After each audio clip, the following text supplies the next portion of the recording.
Hey everybody, I'm Carrie. I'm Maddie. Welcome back to Book Club. Hi everybody. Welcome back to Book Club. This is Danger. This is my old decrepit dog that my mom has. We're filming in a different... He's what, a 14-year-old miniature Yorkie? Tiny, he's blind tiny. and he's deaf and he wears diapers. And he does not have any teeth really, so his tongue kind of falls out of his mouth so much. He's a little fucked up looking, but we love him. And he can't be unsupervised because he falls off the bed. So he's sitting with us today. He's well taken care of. He just looks fucked. And he is very well loved. He just looks fucked up and fugly because every white girl has a crusty dog. What can you do? What can you do? Yeah, welcome back to Book Club. Welcome back to Book Club. I'm Maddie. I'm Carrie. We never introduce ourselves because we're always forgetting. We're always forgetting. We do. It does technically introduce us in our little intro, but you don't know who's who. You don't know who's who. And now you do. Maddie has red hair. Carrie has black hair. So. Yeah. And today we're doing a yapisode. Kind of a yapisode. We're talking about summer book girl stuff and also the World Cup. Because the World Cup's happening. We don't give a fuck about soccer. Who gives a fuck about soccer? We do give a fuck about soccer players. Because I truly think it is a requirement in their contract to be hot. Look at Croatia just tied it, I think. Oh, wow. Yeah, the World Cup's on right behind the camera. So it's muted. Actually, some of these guys are not so hot, but some of them are. Well, that's because they're playing England. And have you ever seen a hot English guy? Sorry to the Englishmen. Sorry. Well, you know who I have seen? Harry Styles. Oh my God. So true. I forgot that sometimes I forget that he's English. I got a really big problem with the English. The Brits. And that's just the patriotism that's in Maddie's heart. And truly that and really, deeply. truly is 1776 speaking. But you know who I do think is kind of cunty and fun? British girls. First of all, yeah. I mean, women obviously just in general, cunty and fun. Yeah. But you know what? And now that I'm thinking about it, I don't think I like men of any origin. no, I agree. Yeah, I really don't. Which is why if Maddie says, I don't like this kind of man, duh. Well, you should take offense to it because I don't like any man. Yeah. But you know who I I really do like when what you need to do as a man, because really, let's be honest, there's really not much you're giving otherwise. You either need to show dick or face. You know what I mean? Also, I think too, TikTok really does not help the British men case. Because I see all of these, there's like a specific guy on TikTok who makes these like skits and he does this little bit where it's like a British guy like sees you from across the bar and he's like, right, yeah, babe, right, yeah, you want pint, right, yeah. Hey, that sounds like my nightmare. And you know what? If you live in England, if you're a British girl, can you tell me if that stereotype's true? Because that's really funny. You know, I will say though, I'm not certain. I'm really not certain, so this could be up in the air, right? Maybe I would rather a guy with an accent being like, right, yeah, than a frat flicking his little wrist at me being like, But don't all men under the age of 25 are we gonna play eye tag all night? Get the fuck away from me. Nobody's looking at you. You know what I mean? Yeah. Like, yeah. But I feel like that is kind of like my favorite. I feel like that's in every country. Like, I don't know. You know where that probably doesn't happen? Puerto Rico. My husband's Puerto Rican, and I like those ones. Yeah, they're just shaking their ass all over the place. As they should be. You need to show dick or face. So what you can do is close your mouth and shake your little ass. I will say, I think it's really funny too when like all of the World Cup stuff I've been seeing where like, it's like, this team landed in this state. And they all like walk out, and specifically, hate to say it. Oh, Japan. Specifically the Japanese and the Korean Japan is in Dallas. Japan is in Dallas. And if right you now. don't know, so are we. Hey, somebody let the Japanese team know. I'm just kidding. I do have a boyfriend. I'm just kidding. We don't really, I'm going to disclaim this right here and now. We don't give a fuck about soccer. I think they throw themselves on the ground like big old babies. We're hockey fans, really, at the core. And if it were to be a tier list, hockey, baseball, basketball, football, soccer. And but I gotta say, something, they just like look pretty, specifically the ones not from America. I actually don't know anything about the American soccer team, but I haven't seen enough. I'm so like they that can't, girl they can't who- be the prettiest ones. I am sure. like that girl who didn't even know America had a soccer team. Like, I know, I think it doesn't feel right. no, I know 3 soccer players: Messi, Beckham, and then the I know other Beckham. one.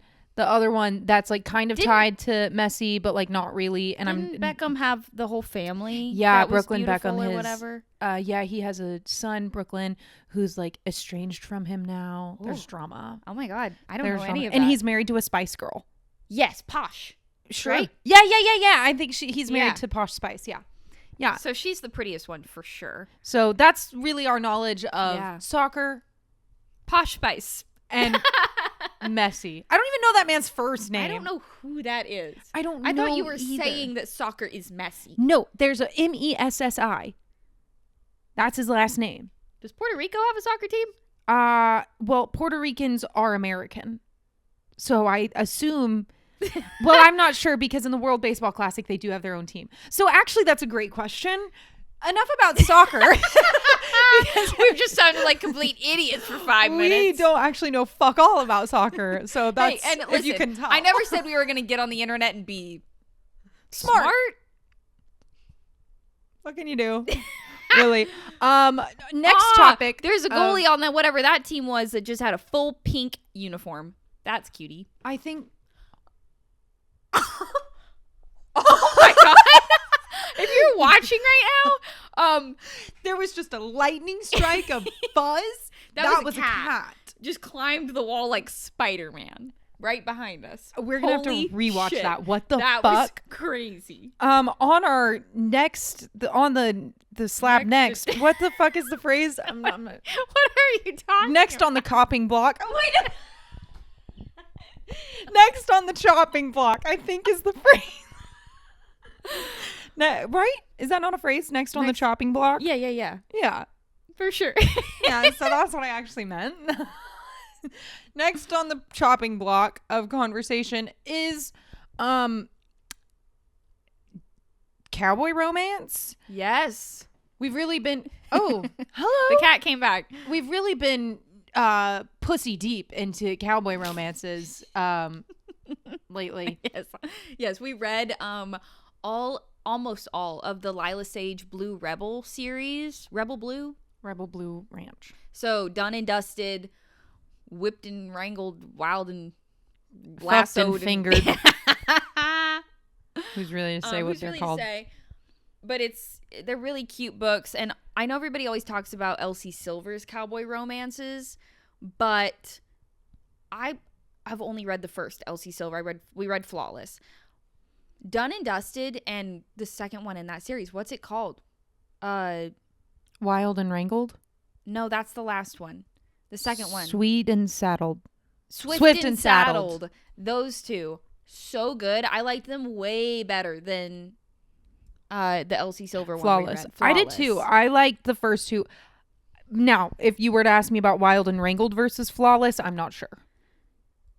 I actually still think I would pick the third of the Rebel Blue series. Over I Flawless. rated Flawless higher, though, I think. I think also we think both I rated did it too, but I just really like Lila Sage's writing. I really like that the women have like their own regular jobs, like especially in the first one, the main girl is a professional barrel racer.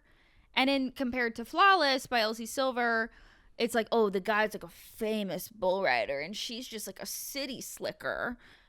And it's like, really, I don't love that. He's like he had the kind of trope that's like, I'm just hot and people just want me for my body and nobody wants to get to know me. Yeah, obviously. Yeah. Why would they want to get to know you? What are you bringing to the table? Nothing. Shut up. But in the Lila Sage ones, the women are very well-rounded female characters. Yeah. And it's like a friend group, like they're standalones, but they're interconnected. And it still feels like really female-centered. And Elsie Silver kind of felt like it was really fun. But it didn't, if you were to compare the two, it's definitely not as female-centered as Lila Sage's. I also think I'm a little nervous for the next Elsie Silver. Heartless? Yeah, Heartless, the one with Cade, is that his name? I think it's Kate Eaton, and everybody loves Kate Eaton. Everybody talks about him. And here's my qualm. Single dad trope. I don't think those are for me because the third Rebel Blue Ranch one that we just read, Wild and Wrangled, was also a single dad trope. That one was Lost and Lassoed. What the hell is Wild and Wrangled? That is the fourth one that we haven't read yet. Damn it. Okay. Lost and Lassoed. That one is also a single dad trope. Kind of a hard time for me with the spice there. He starts talking about putting a baby in her. Yeah, and I just don't like that. I'm wondering if that's a dad thing. I really feel like that might be like, because obviously in order to find a single dad attractive, you have to find them attractive first of all. And that's not really something that I find attractive. I don't. Yeah, I agree.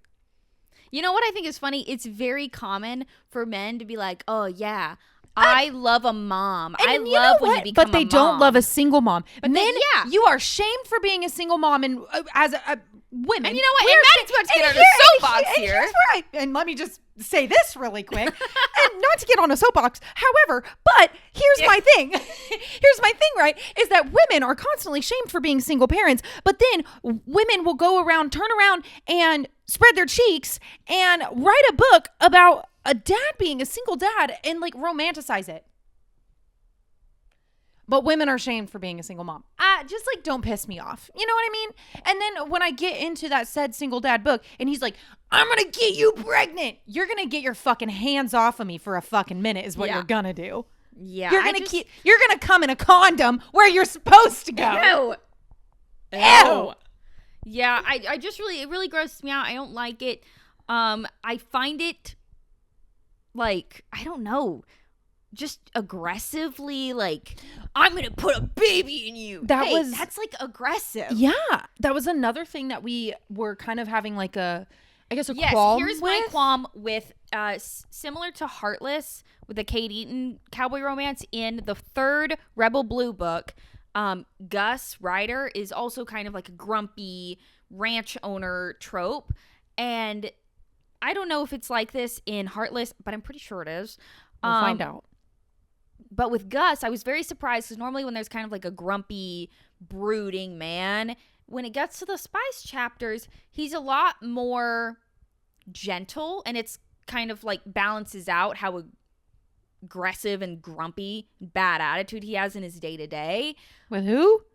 Like normally, I feel like that balances that trope out better. But with Gus, in his book, it wasn't like that. He was grumpy in his day-to-day. And then he was not like, it wasn't like violent in the sense of like, oh, I'm reading this and I'm like, oh my God, what the hell? But it's like, it's just a little bit very more aggressive. Dominant and like demanding in the spice chapters. And it's like, it makes it too much for his character. I think all of the grumpy MMC, well, not all, but majority of the grumpy MMCs that I've read about have that dynamic where they're grumpy and then they're like, still grumpy and like domineering in bed. I don't like that. I hate it. I feel like you need to have like the balance. Like in the second Rebel Blue, Wes, he's like the golden retriever of the like leading men in these books. He's definitely like the silliest. He's like he's happiest. He's happy. He's always smiling. And so it's like, oh, if he were to be a little more on the like dominant side, then that like, oh, okay. It's like, oh, kind of exciting. Like it's I don't know what the word is, like not contradictory, but like I just feel like it balances out the trope better when it's like too grumpy and then aggressive and it's like, oh, we're kinky. I'm like, actually, now you're freaking me out because why are you so like that all the time? Why are you so intense all the time? Yeah, could you have a moment of like let your guard down and be intimate and sweet for a fucking second? Because the rest of the book with Gus was so romantic whenever he would have moments with the leading girl, Teddy. But like, I'm like, why didn't that translate to like your intimacy? Because now I'm freaked out because why are you acting like that? Why are you so intense? And I don't know. I just feel like you need to have balance when you have a character that leans so far on one end of the spectrum. If you're really intense in your day-to-day, you maybe need to be a little less intense in the spice chapters. I think personal preference. And I just feel like I don't know. I think overall, just like generally speaking, men need to be a little less intense. Fair. But I feel like with a cowboy romance, typically it makes sense for things to get a little Yeah, like, for them to traditional, be. I Yeah, guess. yeah. Because it's a fucking cowboy, duh. Right. But I don't know. Soften up a little bit. It's a Yeah, romance. be a little bit more sweet. vulnerable. Fuck. For the love of Christ. Jesus. Next thing we're gonna talk about, Every Summer After. The TV show came out, and we actually haven't finished it yet, but we have read the book. We did read the book, and we read the book fast. We read it quick. Really liked it. It was really good. Yeah, it was really fun. But I'm real nervous about watching the rest of this show. Yeah, we've seen a lot of backlash. And it seems like all of the things like from the first episode, at least that's all we know. We've only seen the first episode. I'm like, can kind of understand where some of this backlash is coming from. Yeah, because Delilah, they've really changed the book from the show. So if you haven't seen the show and you've only read the book or vice versa, as far as we can tell, they are not the same. yeah. And even just from the first episode, like Delilah has way more of a role in the show, it appears, than she did in the book. And it seems like her and Charlie are fucking. Yeah. I hate that. I feel like... So I also feel like they're going to change Charlie's story dramatically. We haven't read One Golden Summer yet. Which is his book. Which is a sequel to Every Summer After. And we will be reading it. But I feel like they're going to change it so drastically that it's not even going to be like... They're not even going to be able to really do One Golden Summer. Yeah. I don't know. I think it's going to go really like... Their storylines are going to go completely off the rails and it's going to become its own thing. It felt like Amazon Prime was trying to do another Summer I Turned Pretty situation. However, the difference between the Carly Fortune books that Every Summer After is based on and The Summer I Turned Pretty is that Jenny Han's books are intended for teenagers. Like there's also almost like there's the Summer I Turned Pretty books. Maddie and I read all 3 of them, but there's not much in them. They're this big. Like there's not really any in Jenny Han books. There's not really any like super important, I guess, B stories. Yeah. Like it just doesn't has the main plot points and it's like they're whatever. Really perfect to be adapted into a TV show because they can really have free reign with the B stories. Without making the readers upset because like it's one thing to add in some new stuff. It's another thing to change completely the change. Story. Right. And I feel like with Every Summer After, because these books by Carly Fortune, they're adult romance books. They're intended for adults. And they have a lot more content in them. So if you make it into a TV show and now you've completely changed an entire storyline. Maybe it didn't adapt well into TV as fully as the book itself, but it's like you have all these fans that love these books, love these characters. And truly with the Delilah character, I thought they were going to pull like a Taylor like they did in Summer I Turned Pretty. Taylor was kind of insufferable in the books. In the books, she was awful. And they really amped up her character in the show to make her like a really good best friend to Belly. It could have been like that for Delilah and Percy, the main girl in the show. But now from just the first episode, at least, it's seeming like Delilah is a pick-me. Yeah. She's freak. She's terrible. She's a pick-me at her big age of what, 27? Yeah, there's a whole point where like Percy shows up in their town for this funeral and they run into Delilah and Charlie, the older brother of the love interest, and she's like, "Well, you invited her?" Whole time she's like, "Oh my God, Percy, like I didn't even know you were like coming." It's like running into the worst person you knew in high school and then like unfortunately they did not change from high school. Yeah. And it's like, "Oh my God, you know him? I knew him first." Yeah, no, it's really insufferable. I hate it. It's the worst. So, I don't know. Really unfortunate turn for Delilah's character. She wasn't like in the book, she was not a hateable character. No, I didn't She think. was actually like their At friendship was first- kind of complex for like little teenagers. At first I was like, I can see where maybe she might do something. And then she never even did anything. And I was like, "Oh, Delilah." No, literally. I got bamboozled reading that book because I thought I was going to be like, "Come on, Delilah." But then actually I was like, oh my God, no, that was my own internalized misogyny coming out. I need to get that out of my head. But now in the show, it's like, oh, no, Delilah, she does suck. No, for real, she sucks.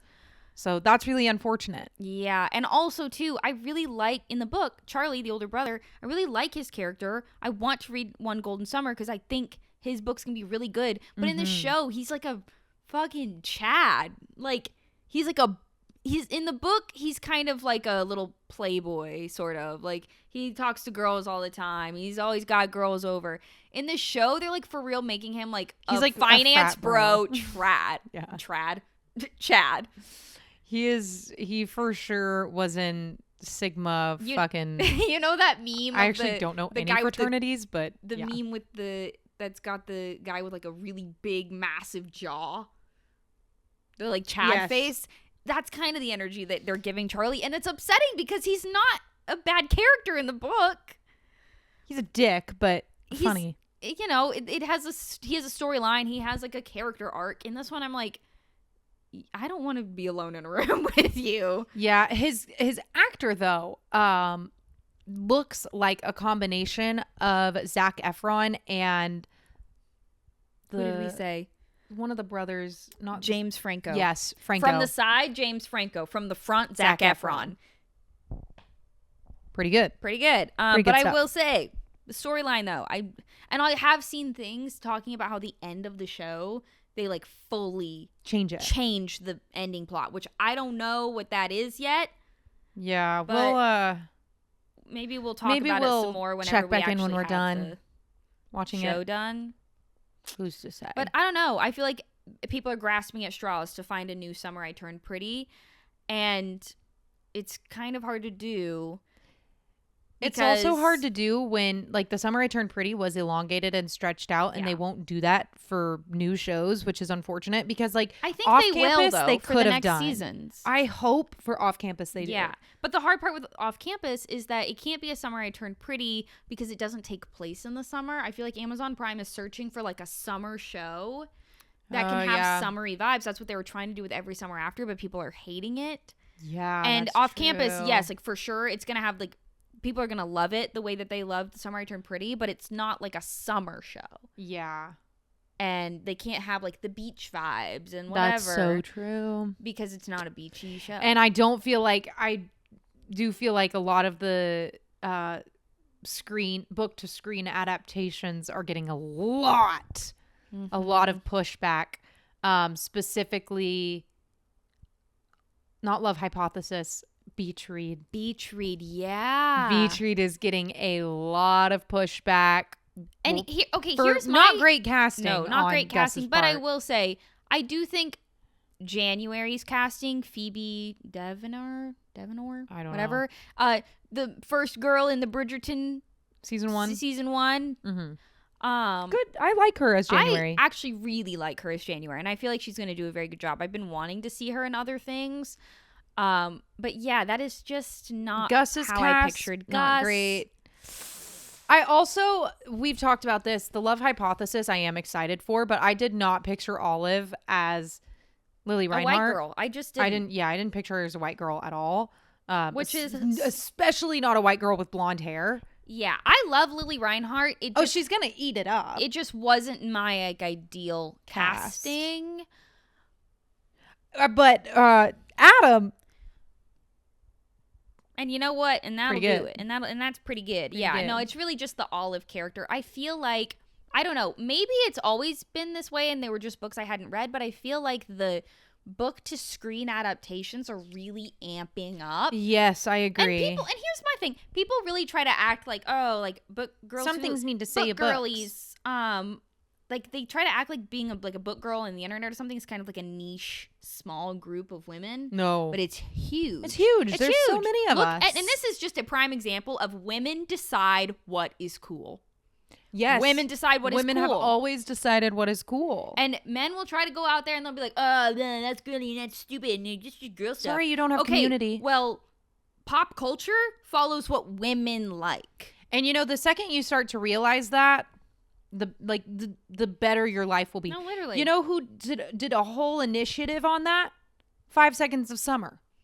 Their whole bit right now is being a boy band and being a cool boy band because girls decide what's cool. Yes. And boy bands are fucking cool They're and fucking fun. cool and fun, especially when you look like Luke Hemmings. And Luke Hemmings, I love Luke Hemmings. I have loved Sound Luke Hemmings comes with the message. since I was 14, and now He's aging like fine wine, 12 baby. years He's aging later, like fine I'm wine. in the same fucking position. And that's gonna be me with Ashton Irwin. You know, 12 years ago, I loved Luke Hemmings, Harry Styles, and Niall Horan. And at look where 26, we are. I still love all three of them. And look where we are. And I was excited about my books becoming movies. Yes. And Here 12 we years are. later, we're in the exact same position. Growing up is really just about circling back to what Everything you liked at 13. everything you liked in 8th grade. And you were a little embarrassed to like it, except for now, you're not embarrassed to like it. Because you have girly friends and it's fun. And you have people on the internet that you talk to, even though your mom told you not to when you were 13. Now you Hey, make friends with strangers. Now you make friends with strangers on the internet. At least we do. Yeah. And it's Working out for us. It's fun. It's fun. I'm actually not going to condone making friends with strangers on the internet. Not men, but girls, sure. You could be friends with us. I don't know. I just feel like the book to screen adaptations are happening at such a rapid pace that, you know what? There's bound to be some flops here and there. And I fear every summer after. Might be one of those. I'm still going to put my whole puss into trying to enjoy Did you the see show. that fugly ass guy? No. Why are you watching the World Cup? We're filming the podcast. Well, it's just on in my peripheral, and he was so fugly that it caught my attention. Sorry to that man. I guess we're going to go watch the World Cup now. Yeah, England's beating Croatia 3-2, so we're going to see what happens. They look so tiny on this screen, on this field. So this is actually at AT&T Stadium, I do believe. So Holy that's cow. a really big, I think soccer fields are pretty large, Is actually. it like a football field? I'm pretty sure they're the exact same size. They because, look like they're doing little tippy-tappy dances with their feet. yeah, these guys run fast as fuck. Yeah, and the goalie's going crazy. That full pink uniform he's got, he just jumped like 40 feet in the air. Also fugly. Hey, he just leaped like a frog into the air. Look at him go, pow! Okay, Yeah. sorry, now Okay, we're just now live we're reacting to soccer. We're turning this off because neither of us know fuck all about soccer. Yeah. So anything we've said about soccer, take that with a grain of salt. Don't even take it with a fucking grain of salt. Just Don't ignore it, take it. probably. Just ignore it. Don't put it on the caulking block. On the Like, what did I say earlier? It's chopping block, and you said caulking block. I don't want shit to do with the caulking block. I don't want anything to do with the caulking block. So take it off of there. Thanks for watching Book Club. Follow us on everything. We'll have everything linked. Join our book club on Fable, and watch our YouTube channel at Carrie and Maddie. And we'll be back in 2 weeks to talk about more stuff. More stuff. Stop watching soccer and look at the camera. Love ya. Bye.